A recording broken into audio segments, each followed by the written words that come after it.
Сәлеметсіңдер ме, құрметті оқушылар? Бүгінгі сабағымыздың тақырыбы нәтиже сабақ. Мен не үйрендім? Бүгін біз сендермен жанды табиғат бөлімін аяқтағалы отырмыз. Бұл бөлімдегі тақырыптарды есімізге түсіріп, қорытындылаймыз. Бүгінгі сабақта сендер оқыған, тыңдаған материалдар бойынша мұғалімнің көмегімен жоспар құрып, мазмұндама жазасыңдар.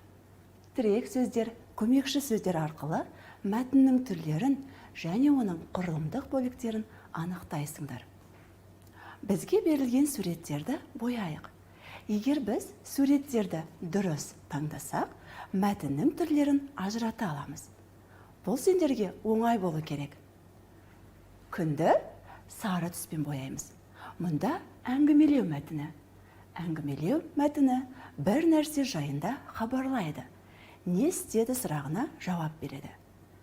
Жүректі күлгін түспен бояймыз. Сипаттау мәтінінде адам, табиғат, жануарларды сипаттайды және қандай деген сұрақ қойылады. Бұлтты көк түспен бояймыз. Пайымдау мәтінінде оқиғаның себептері түсіндіріледі және неліктен деген сұраққа жауап береді. Жарайсыңдар балалар, мәтіннің түрлерін есімізге түсірдік. Ендеше келесі мәтінге назар аударайық. Мәтінді мұқият тыңда. Бұлай қыстың хабаршысы. Бұлайда жердің топырағы тоң болып қалады. Қара суық күшейеді. Су бетіне қабыршық мұз қатады. Күн қысқарып, түн ұзарады. Кей жерлерді қар басады. Кей жерлерде жауған жаңбырдың арты қарға айналады. Бұл қай ай? Бұл қараша айы. Қараша айы күз мезгілінің айы болғанымен, бұл айда күн суытып, алғашқы қар жауып, қыстың келгенін хабарлайды. Енді мәтіндегі жұлдызшамен берілген сөздердің мағынасын оқулығымыздың соңғы бетіндегі сөздіктен қарап оқиық. Хабаршы, хабар жеткізуші. Тоң, қатты суықтан топырақтың сіресіп қатып қалуы. Қара суық, жер қара кездегі жауын шашынсыз ызғарлы суық. Қабыршық мұз, жаңа қатқан жұқа мұз. Бұл сөздердің мағынасын естеріңе сақтаңдар. Қазір мәтін бойынша берілген жоспарды толықтырайық. Мәтіндегі бұл ай қыстың хабаршысы. Жоспарда қыстың хабаршысы деп алынған. Бұл айда жердің топырағы тоң болып қалады. Бұл сөйлемді жоспарда тоң болып қатуы деп алған. Енді келесі сөйлемге назар аударайық. Қара суық күшейеді. Су бетіне қабыршық мұз қатады. Бұл сөйлемдерге қандай тақырыпша қояр едіңдер? Бұл сөйлемдерді қабыршық мұздың пайда болуы деп алайық.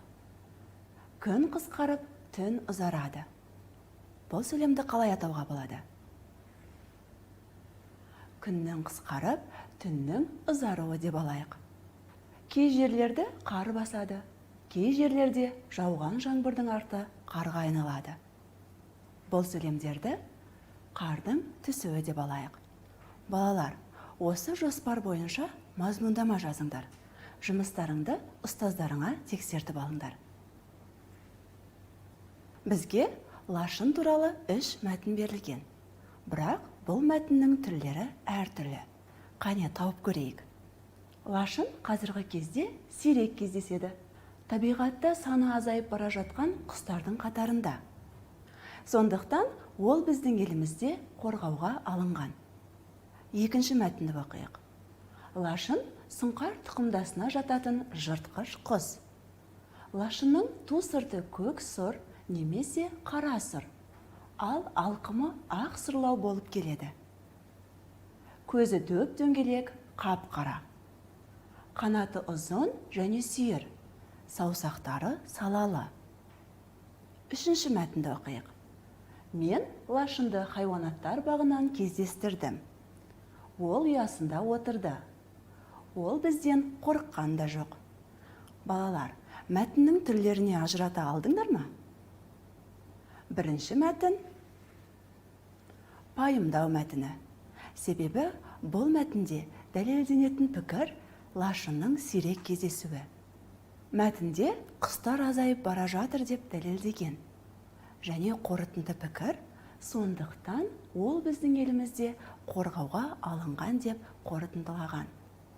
Және бұл мәтінде пайымдау мәтінінің сондықтан көмекші сөзін байқай аламыз. Екінші мәтін сипаттау мәтін, және үшінші мәтін әңгімелеу мәтіні екен. Екінші мәтінде лашындың түрін, түсін сипаттаған. Бұл мәтінге біз қандай деген сұрақ қоямыз. Үшінші мәтін әңгімелеу мәтіні. Мұнда не істеді деген сұраққа жауап беріп тұр. Бәрекелді балалар. Қазір сергіту сәті. Ойынның атауы бұл қай құс деп аталады. Қазір сендерге құстың сипатын, түр, түсін айтамын. Сол арқылы қай құс екенін тауып көріңдер. Бұл бауыры ақ, өте сүйкімді құс. Бір жылда 1 миллион құрт жейді. Ұясын адамға жақын жерге салады. Бұл құсты адамның досы деп те атайды. Ендеше бұл қай құс? Бұл қарлығаш құсы. Қазақта қарлығашты киелі санайды. Қарлығаш туралы көптеген аңыз әңгімелер тараған. Бұл құстың тұмсығы ұзын. Ағаш діңінде отырып, тұмсығын дінге тоқ-тоқ соғады. Ағашты зиянды жәндіктерден тазалайды. Оны емші құс деп те атаймыз. Бұл қай құс? Бұл тоқылдақ. Тоқылдақты орман дәрігері деп те атайды. Солай емес пе?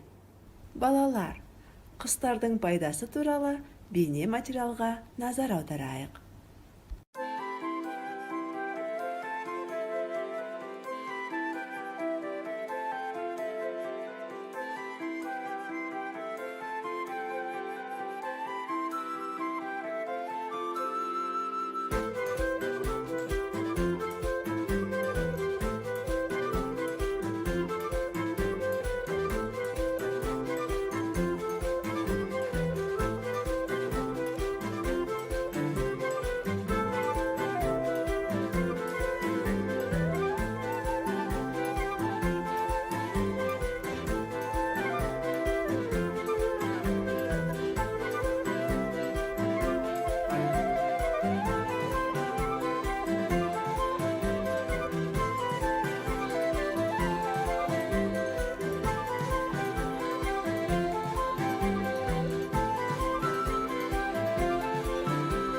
Біз сендермен жанды табиғат бөліміндегі тақырыптарды есімізге түсірдік. Енді сөз жұмбағы арқылы қорытындылайық. Бірінші сұрақ. Мәтіннің соңғы бөлімін қалай атаймыз? Қорытынды. Хат жазу сөйлеудің қай түріне жатады? Жазбаша түріне жатады. Кіріспе, негізгі, қорытынды бұлар не? Бөлім. Қандай сұрағына жауап беретін мәтіннің түрі? Сипаттау мәтіні. Затты нақты суреттесе, ол қандай мәтін? Ғылыми мәтін. Тыңдалым сөйлеудің қай түрі? Ауызша түрі. Сиқырлы сөз. Рахмет. Бүгінгі сабақта сендер оқыған, тыңдаған материалдар бойынша жоспар құрып, мазмұндама жаздыңдар. Тірек сөздер, көмекші сөздер арқылы мәтіннің түрлерін және оның құрылымдық бөліктерін анықтадыңдар. Жарайсыңдар балалар, бүгінгі сабағымыз аяқталды. Сау болыңдар.